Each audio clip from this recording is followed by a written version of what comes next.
અહીંયા 150 foot ring road ઉપર એક સફરજનની રેકડી વાળો નીકળ્યો અને જોરથી બોલતો તો સફરજન. ત્યાં એક ચીકુની રેકડી વાળો નીકળ્યો, ચીકુ. એ સફરજન વાળાને એમ થયું ચારા પાડે છે, સફરજન ઉપાડીને ફેરવીને ઘા કર્યો.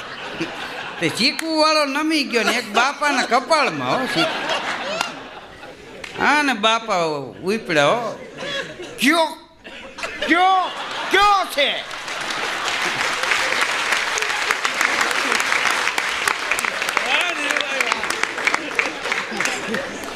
ઊંડાળું થઈ ગયું. ત્રણે આમાં કાઠલા જઈ. હા, સાહેબ ગાડી લઈને નીકળ્યા. એ નીચે ઉતર્યા. પછી સાહેબ ત્રણેયને બોલતા સાંભળીને કે મૂંગા મરો, ત્રણેયને જીભ જલાય.